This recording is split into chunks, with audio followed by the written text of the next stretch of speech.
Adulte. Mode d'emploi. Adulte. Difficile, hein. Avec courage. Adulte. Adulte. J'en peux plus de ce mot. Bah si, adulte. Ça va le faire. De ouf. Adulte. Mode d'emploi. Oh yeah. Bonjour vous, bienvenue dans Adulte Mode d'Emploi. Je suis toujours Valentin avec Louane, ma copine. Comment ça va ? Bonjour Valentin, ça va et toi ? Ça va, tu es toute souriante aujourd'hui. Bah pourquoi ? Parce que tu m'as trouvé une super doudoune Valentin. C'est vrai, Parce que Valentin c'est le roi du style et il m'a trouvé une doudoune. C'est Donc vrai. j'ai dit super. je suis content. Elle est fripe et tout, hein, c'est écolo. Hein. C'est ça. C'est écolo, mais le sujet du jour est un poil moins joyeux. Oui, il est vrai. De quoi on parle aujourd'hui Valentin ? On va se demander si on aura le temps de devenir adulte. Décidément, cette thématique, Face au- c'est le grand kiff. Vraiment, on prend vraiment. beaucoup de plaisir. La grande joie. Cette question, elle ne veut pas dire grand-chose et en même temps, on comprend tout ce que ça signifie, c'est terrible. Alors évidemment, ça serait trop simple si on pouvait tout simplement répondre oui ou non, mais aujourd'hui, on va simplement déblayer le sujet et essayer de comprendre dans quel genre de monde on pourrait vivre. C'est cool. Parce que c'est la clé. Déjà, être renseigné, c'est un immense pas. C'est devenir un chouette adulte et c'est pouvoir agir en conséquence. Ouais, de se renseigner sur le sujet. Sinon, moi, ça m'angoisse ce genre de truc, donc j'espère que notre expert du jour aura quand même des trucs positifs à nous dire. Qu'est-ce qu'elle t'évoque, toi, Valentin, cette question ? La question de La grande joie. est-ce qu'on aura le temps de devenir Oui, adulte ? oui, Moi, je pense que je suis déjà une vieille personne. d'accord. Là, j'ai appris Donc la t'as eu semaine. le temps, toi, déjà, Ouais. ça y est. Mais c'est vrai qu'on peut se poser la question de est-ce qu'on pourra vieillir et tirer des plans sur la comète comme nos grands-parents ? On va poser la question à notre invitée, comme tu le disais, Léa. Bonjour Léa. Bonjour. Bonjour. Léa souriante, pas trop pessimiste Léa. Ça va aujourd'hui c'est la magie de vous voir, du coup ça me... Oh. Il y a des jours avec et des jours sans. Ta. Qui es-tu, Léa ? Alors je m'appelle Léa Bello et je suis journaliste et vulgarisatrice scientifique. Je travaille principalement en vidéo pour le journal Le Monde et leur chaîne YouTube Le Monde. Trop Et stylé. puis pour ma propre chaîne YouTube qui s'appelle très originalement Léa Bello et sur laquelle je vulgarise des sujets écolos où j'interviewe des gens qui justement réfléchissent à leur engagement écologique, tout ça. Et puis je suis des chercheurs qui partent en mission pour étudier Waouh. l'évolution du changement climatique. Ah, c'est trop stylé. Ça tombe super bien avec Oui. le sujet du jour finalement. Est-ce que concrètement, notre génération va galérer ? Et qui seront les plus touchés par tout ça ? Alors, je suis assez d'accord avec votre intro. La question, c'est quel futur on va pouvoir avoir ? Parce que là où tu peux dire on va galérer, c'est parce que on ne pourra pas avoir le même futur que nos grands-parents ou nos parents s'imaginaient quand ils avaient notre âge. Parce que voilà, on n'aura pas un futur avec une croissance infinie et tout ça. En fait, on a compris qu'on est dans un monde fini avec des ressources qu'on épuise, avec un climat qui s'abîme. Voilà, on risque de galérer, mais après, c'est pas forcément... J'utiliserai pas le mot galérer pour rester positive. Je dirais on aura un futur peut-être différent et il va falloir trouver des solutions. Et de quelle façon on sera touché ? Parce qu'on voit des rapports, les infos nous disent des fois plus 1 degré, 2 degrés. Il y en a qui se disent juste on aura un peu plus chaud l'été. C'est aussi simple que ça ? Évidemment non. Zut alors. Alors ce qu'on entend souvent c'est effectivement plus 1,5 degré, plus 2, etc. Ça c'est des chiffres qui représentent des moyennes de température globale à l'échelle de la Terre. Donc, quand on a un groupement d'experts sur le climat, donc le GIEC, qui produit des scénarios, ils font des scénarios dans lesquels ils imaginent qu'est-ce que sera le futur, en prenant en compte à la fois des choses sociales, politiques, économiques, et ils mettent tout ça dans des modèles qui sont climatiques, parce qu'en fait, chaque décision sociale, politique, etc., elle va avoir des conséquences dans la façon dont on va gérer nos ressources, par exemple. Donc, ces experts, ils vont faire des scénarios et ils vont dire, dans ce scénario-là, on va avoir, au bout de tant d'années, donc en l'occurrence à la fin du siècle, donc 2100, plus 1,5 degré ou 2 degrés ou 3 degrés par rapport à la température avant qu'on commence l'industrialisation. Donc en général, c'est 1850-1900 comme température de référence. Et donc ça va être globalement une température plus chaude. Sauf qu'en fait, au quotidien, dans les faits, pour nous, qu'est-ce que ça va représenter ? Ouais. On n'aura pas juste 1,5 degré chaque jour. On va avoir des événements climatiques extrêmes, donc ça veut dire des sécheresses, des canicules, ou à l'inverse, plutôt des ouragans, des tempêtes de pluie, etc. Et en plus de ça, donc on va parler de climat et de météo. Souvent, on confond les deux, mais en fait, la météo, justement, ça va nous donner une idée de ce qui se passe au jour le jour. Le climat, ça va nous donner une moyenne et une tendance globale. Donc, globalement, pour répondre à la question de qui va être impacté et comment ça va se répercuter pour nous, ça va énormément dépendre de où on habite. Donc il y a des choses qu'on sait globalement, peu importe si c'est 1,5, 2, 3, on sait qu'on va avoir une montée des eaux qui a déjà commencé. Donc voilà, quand on va habiter en haut d'une montagne ou au bord de la mer, ça va effectivement pas être la même chose. Et puis après, ces différents scénarios, ils permettent de voir, selon les régions, comment on va être impacté.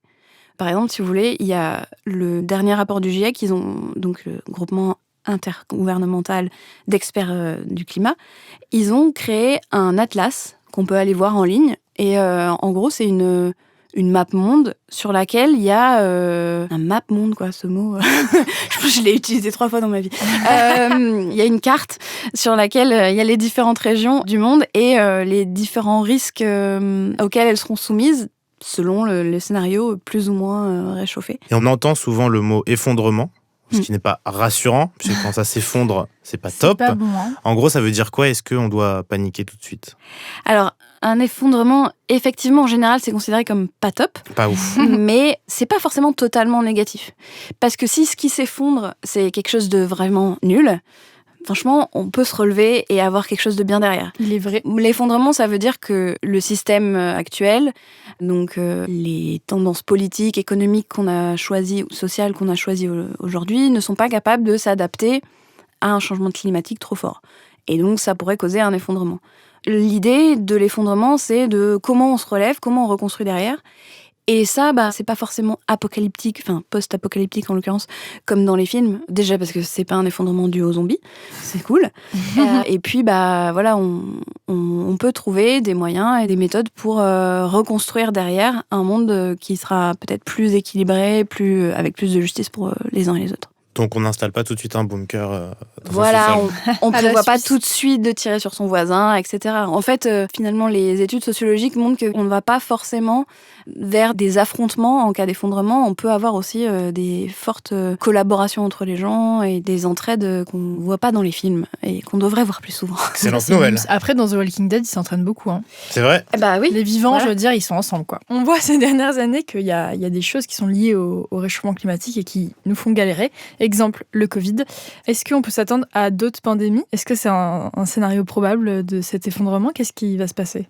Alors, bon là, c'est pas des bonnes nouvelles que j'ai. Et voilà.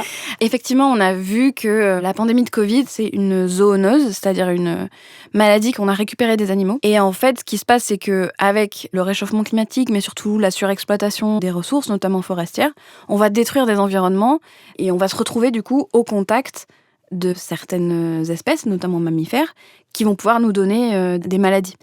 Et inversement, nous, on va peut-être leur donner des maladies qui vont muter, donc un virus qui va muter au sein d'une population de mammifères et qui va revenir vers l'homme et être plus contagieuse ou plus virulente, enfin voilà.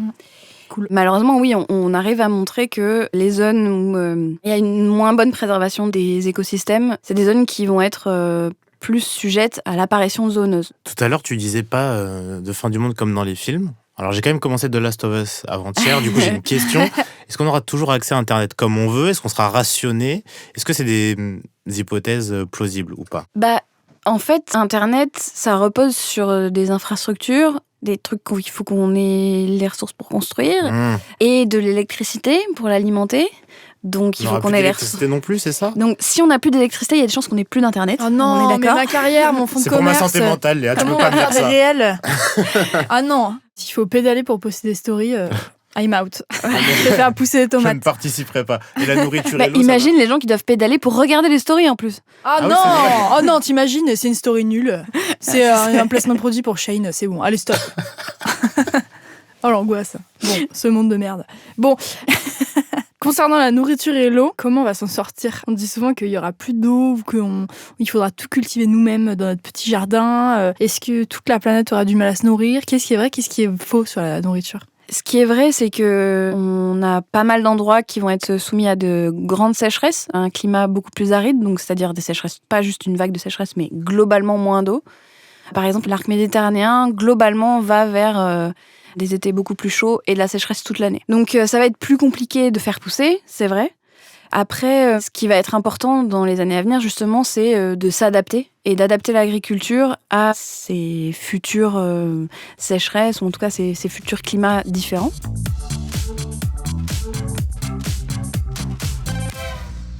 Merci beaucoup, Trop Léa. Loulou. Qu'est-ce que j'ai retenu? C'est ça que tu vas me Ouais, dire. exactement. J'ai retenu plein de choses, notamment que notre futur va être différent de ce qu'on connaît maintenant et du futur de nos parents, enfin qu'ils imaginent à notre âge. Ouais.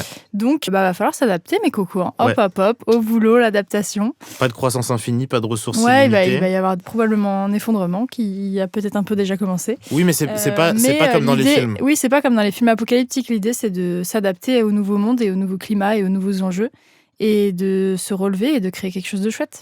Ouais, et les experts qui font les scénarios sur les prochaines années nous disent quand même qu'on a déjà les solutions. Ça, c'est une bonne nouvelle, j'ai envie de dire. Donc, on sait ce qu'il faut faire. Il faut, à notre échelle, se renseigner et faire des petits gestes du quotidien. Oui, comme par exemple voter et s'engager si c'est possible. Et voter, c'est hyper important. Voilà, écoutez, fin d'épisode. Merci Léa. On te merci à vous. retrouve où, Léa? Sur les réseaux sociaux. Principalement sur YouTube, sur ma chaîne Léa Bello. Léa Bello. Et sur la chaîne du Monde, où je traite un peu des sujets écologiques, mais d'autres trucs aussi. Trop Et stylé. Twitter, Insta, c'est les deux où je suis le plus active. C'est Léa Bello ou Bello Léa. Très bien. Louane, c'est Louane Mancho. Et toi, c'est Nato81. C'est ça. Et on se retrouve sur les réseaux sociaux de Nouvelles Écoutes. Instagram, Twitter aussi. Bisous tout le monde. Bisous. Bon courage. Bisous. Adulte Mode d'Emploi est un podcast de Nouvelles Écoutes. Écrit et animé par nous. Louane. Et moi, Valentin Winato. La chargée de production, c'est Mathilde Jonin. Avec l'aide en coulisses précieuse de Neila Hakmi. Le générique par Aurore Mailleux. Directrice des productions Marion Gourdon. Enregistrement, montage et mixage par Constant Justin au studio Caleçon.